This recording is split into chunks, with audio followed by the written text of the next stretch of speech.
ವಿದ್ಯಾರ್ಥಿಗಳೇ, ಈ ವಿಡಿಯೋದಲ್ಲಿ 10ನೇ ತರಗತಿಯ ರಸಾಯನಶಾಸ್ತ್ರ ವಿಭಾಗಕ್ಕೆ ಸಂಬಂಧಪಟ್ಟಂತೆ ಕಂಡುಬರುವಂತಹ ಪ್ರಮುಖ ವ್ಯತ್ಯಾಸಗಳನ್ನು ತಿಳಿಯೋಣ. ಮೊದಲಿಗೆ ಸಾಬೂನೀಕರಣ ಮತ್ತು ಎಸ್ಟರೀಕರಣ ನಡುವಿನ ವ್ಯತ್ಯಾಸ. ಎಸ್ಟರ್ಗಳಿಂದ ಸಾಬೂನು ಲವಣ ಉಂಟಾಗುವ ಕ್ರಿಯೆಯನ್ನು ಸಾಬೂನೀಕರಣ ಅಂತ ಕರಿತಾ ಇದ್ದೀವಿ. ಎಸ್ಟರೀಕರಣ ಗಮನಿಸ್ತಾ ಇದ್ದೀವಿ. ಆಮ್ಲ ಮತ್ತು ಆಲ್ಕೋಹಾಲ್ ಕ್ರಿಯೆಯಿಂದ ಎಸ್ಟರ್ಗಳು ಉಂಟಾಗುವ ಕ್ರಿಯೆ. ಇನ್ನು ಸಾಬೂನೀಕರಣ ಕ್ರಿಯೆಯಲ್ಲಿ ಪ್ರತ್ಯಾಮ್ಲ ಕ್ರಿಯಾವರ್ಧಕವಾಗಿ ಬೇಕಾಗ್ತಾ ಇದೆ. ಎಸ್ಟರೀಕರಣದಲ್ಲಿ ಆಮ್ಲ ಕ್ರಿಯಾವರ್ಧಕವಾಗಿ ಬೇಕು. ಉದಾಹರಣೆ ಗಮನಿಸ್ತಾ ಇದ್ದೀವಿ. ಒಂದು ಸಮೀಕರಣ ಗಮನಿಸಬಹುದು. CH3COOC2H5. ಇಲ್ಲಿ ಸೋಡಿಯಂ ಹೈಡ್ರಾಕ್ಸೈಡ್ ಕ್ರಿಯಾವರ್ಧಕವಾಗಿ ಕೆಲಸ ಮಾಡ್ತಾ ಇದೆ. ಉತ್ಪನ್ನಗಳನ್ನು ಗಮನಿಸ್ತಾ ಇದ್ದೀವಿ. C2H5OH plus CH3COONA. ಅದೇ ರೀತಿ ಎಸ್ಟರೀಕರಣದ ಒಂದು ಉದಾಹರಣೆ ಗಮನಿಸ್ಬೋದು. C2H5OH ಪ್ಲಸ್ CH3COOH ಬಾಣದ ಗುರುತು. ಇಲ್ಲಿ ಕ್ರಿಯಾವರ್ಧಕ ನೋಡ್ತಾ ಇದ್ದೀವಿ. ಆಮ್ಲ ಸಲ್ಫ್ಯೂರಿಕ್ ಆಮ್ಲ H2SO4. ಉತ್ಪನ್ನ ಗಮನಿಸ್ಬೋದು. CH3COOC2H5 plus H2O.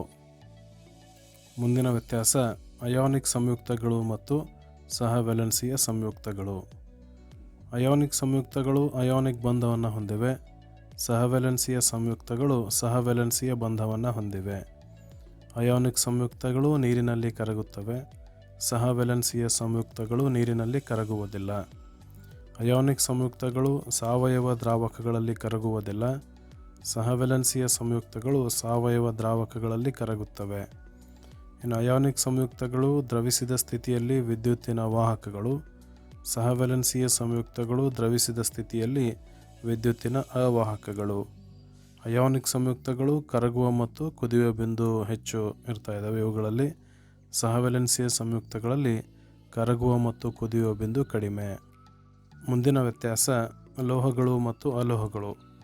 ರಾಸಾಯನಿಕ ಗುಣಗಳನ್ನು ಗಮನಿಸಬಹುದು. ವ್ಯತ್ಯಾಸಗಳಲ್ಲಿ ಲೋಹಗಳು ಎಲೆಕ್ಟ್ರಾನ್ ಕಳೆದುಕೊಳ್ಳುತ್ತವೆ. ಅಲೋಹಗಳು ಎಲೆಕ್ಟ್ರಾನ್ ಪಡೆದುಕೊಳ್ಳುತ್ತವೆ. ಲೋಹಗಳು ನೀರಿನೊಂದಿಗೆ ವರ್ತಿಸಿ ಹೈಡ್ರೋಜನ್ ಬಿಡುಗಡೆ ಮಾಡುತ್ತವೆ. ಅಲೋಹಗಳು ನೀರಿನೊಂದಿಗೆ ವರ್ತಿಸಿ ಹೈಡ್ರೋಜನ್ ಬಿಡುಗಡೆ ಮಾಡುವುದಿಲ್ಲ.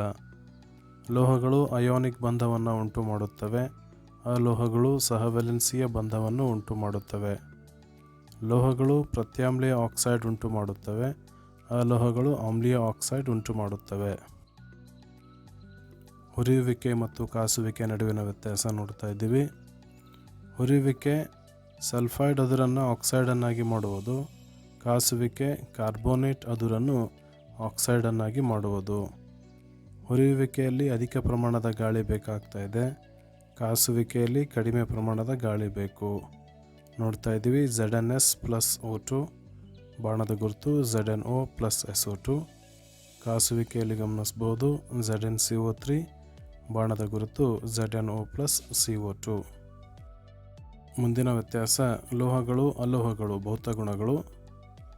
ಲೋಹಗಳು ಸಾಮಾನ್ಯವಾಗಿ ಹೊಳೆಯುತ್ತವೆ.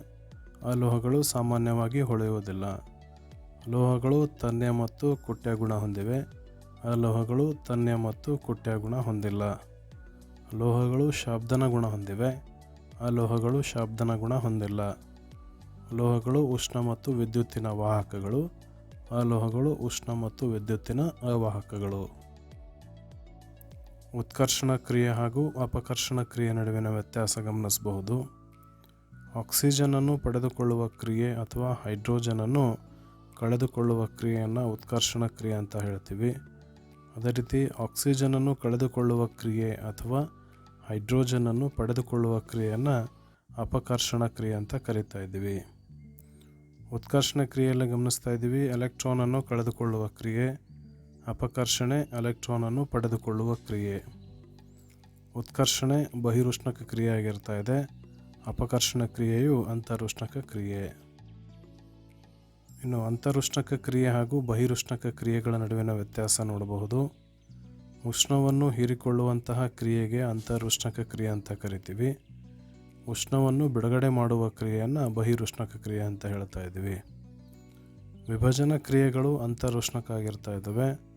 ಸಂಯೋಗ ಕ್ರಿಯೆಗಳು ಬಹಿರುಷ್ಣಕವಾಗಿರ್ತಾ ಇದ್ದಾವೆ. ಉದಾಹರಣೆ ಗಮನಿಸ್ಬೋದು. ಅಂತರುಷ್ಣಕ ಕ್ರಿಯೆಗೆ CaCO3 ಬಾಣದ ಗುರುತು. CaO plus CO2. ಬಹಿರುಷ್ಣಕ ಕ್ರಿಯೆ CH4+2O2 ಬಾಣದ ಗುರುತು CO2+2H2O. ಮುಂದಿನ ವ್ಯತ್ಯಾಸ ಪರ್ಯಾಪ್ತ ಹೈಡ್ರೋಕಾರ್ಬನ್ ಸಂಯುಕ್ತಗಳು ಮತ್ತು ಅಪರ್ಯಾಪ್ತ ಹೈಡ್ರೋಕಾರ್ಬನ್ ಸಂಯುಕ್ತಗಳು. ಕಾರ್ಬನ್ ಪರಮಾಣುಗಳ ನಡುವೆ ಏಕಬಂಧವನ್ನು ನಾವು ಪರ್ಯಾಪ್ತ ಹೈಡ್ರೋಕಾರ್ಬನ್ ಸಂಯುಕ್ತಗಳಲ್ಲಿ ನೋಡ್ತಾ ಇದ್ದೀವಿ. ಇನ್ನು ಅಪರ್ಯಾಪ್ತ ಹೈಡ್ರೋಕಾರ್ಬನ್ ಸಂಯುಕ್ತಗಳಲ್ಲಿ ಕಾರ್ಬನ್ ಪರಮಾಣುಗಳ ನಡುವೆ ದ್ವಿಬಂಧ ಅಥವಾ ತ್ರಿಬಂಧ ಕಂಡುಬರ್ತಾ ಇದೆ. ಪರ್ಯಾಪ್ತ ಹೈಡ್ರೋಕಾರ್ಬನ್ ಸಂಯುಕ್ತಗಳು ಕಡಿಮೆ ಕ್ರಿಯಾಶೀಲ ಆಗಿರ್ತಾ ಇದ್ದಾವೆ. ಅಪರ್ಯಾಪ್ತ ಹೈಡ್ರೋಕಾರ್ಬನ್ ಸಂಯುಕ್ತಗಳು ಹೆಚ್ಚು ಕ್ರಿಯಾಶೀಲ. ಪರ್ಯಾಪ್ತ ಹೈಡ್ರೋಕಾರ್ಬನ್ ಸಂಯುಕ್ತಗಳು ಉರಿಸಿದಾಗ ಸ್ವಚ್ಛ ಜ್ವಾಲೆಯನ್ನು ಉಂಟು ಮಾಡುತ್ತವೆ. ಅಪರ್ಯಾಪ್ತ ಹೈಡ್ರೋಕಾರ್ಬನ್ಗಳು ಉರಿದಾಗ ಹಳದಿ ಜ್ವಾಲೆ ಉಂಟು ಮಾಡುತ್ತವೆ. ನೆಕ್ಸ್ಟ್, ನಶಿಸುವಿಕೆ ಮತ್ತು ಕಮಟುವಿಕೆ.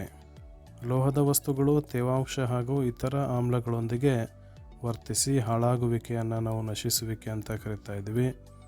ಅದೇ ರೀತಿ ಕಮಟುವಿಕೆಯಲ್ಲಿ ಗಮನಿಸಬಹುದು, ಗಾಳಿಗೆ ತೆರೆದಿಟ್ಟ ಕೊಬ್ಬು ಅಥವಾ ಎಣ್ಣೆಯ ಪದಾರ್ಥಗಳು ಉತ್ಕರ್ಷಣಗೊಂಡು ಕೆಟ್ಟ ವಾಸನೆ ಬರುವುದನ್ನು ಕಮಟುವಿಕೆ ಅಂತ ಹೇಳ್ತೀವಿ. ನಶಿಸುವಿಕೆಯ ಉದಾಹರಣೆ ನೋಡ್ತೀವಿ, ಕಬ್ಬಿಣ ತುಕ್ಕು ಹಿಡಿಯುವಂಥದ್ದು. ಕಮಟುವಿಕೆ ಉದಾಹರಣೆ ಗಮನಿಸ್ಬೋದು, ಎಣ್ಣೆಗಳು ದೀರ್ಘಕಾಲದ ನಂತರ ಕಮಟು ವಾಸನೆಯನ್ನು ಉಂಟು ಮಾಡ್ತಾ ಇದ್ದಾವೆ. ಇನ್ನೊಂದು ಪ್ರಮುಖ ವ್ಯತ್ಯಾಸ ಆಮ್ಲ ಮತ್ತು ಪ್ರತ್ಯಾಮ್ಲ. ಆಮ್ಲಗಳು ಹುಳಿ ರುಚಿಯನ್ನು ಹೊಂದಿವೆ, ಪ್ರತ್ಯಾಮ್ಲಗಳು ಕಹಿ ರುಚಿಯನ್ನು ಹೊಂದಿವೆ. ಆಮ್ಲಗಳು ನೀಲಿ ಲಿಟ್ಮಸ್ ಅನ್ನು ಕೆಂಪು ಬಣ್ಣಕ್ಕೆ ಬದಲಾಯಿಸುತ್ತವೆ. ಪ್ರತ್ಯಾಮ್ಲಗಳು ಕೆಂಪು ಲಿಟ್ಮಸ್ ಅನ್ನು ನೀಲಿ ಬಣ್ಣಕ್ಕೆ ಬದಲಾಯಿಸುತ್ತವೆ. ಆಮ್ಲ ನೀರಿನಲ್ಲಿ ಹೈಡ್ರೋಜನ್ ಅಯಾನುಗಳನ್ನು ಉಂಟು ಮಾಡುತ್ತವೆ. ಪ್ರತ್ಯಾಮ್ಲಗಳು ನೀರಿನಲ್ಲಿ ಹೈಡ್ರಾಕ್ಸೈಡ್ ಅಯಾನುಗಳನ್ನು ಉಂಟು ಮಾಡುತ್ತವೆ. ಇನ್ನು pH ಮೌಲ್ಯವನ್ನು ಗಮನಿಸಬಹುದು.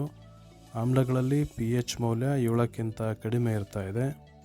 ಪ್ರತ್ಯಾಮ್ಲಗಳಲ್ಲಿ pH ಮೌಲ್ಯವು 7ಕ್ಕಿಂತ ಜಾಸ್ತಿ ಅಥವಾ ಹೆಚ್ಚು ಇರ್ತಾ ಇದೆ. ಆಮ್ಲಗಳ ಉದಾಹರಣೆ ಗಮನಿಸ್ಬೋದು, ಹೈಡ್ರೋಕ್ಲೋರಿಕ್ ಆಮ್ಲ HCl, ಸಲ್ಫ್ಯೂರಿಕ್ ಆಮ್ಲ H2SO4 ಹಾಗೂ ಅನೇಕ ಆಮ್ಲಗಳನ್ನು ನೋಡ್ತಾ ಇರ್ತೀವಿ. ಅದೇ ರೀತಿ ಪ್ರತ್ಯಾಮ್ಲಗಳ ಉದಾಹರಣೆಗಳನ್ನು ಗಮನಿಸ್ಬೋದು, potassium hydroxide KOH, sodium hydroxide NaOH ಹಾಗೂ ಇನ್ನಿತರ ಪ್ರತ್ಯಾಮ್ಲಗಳು.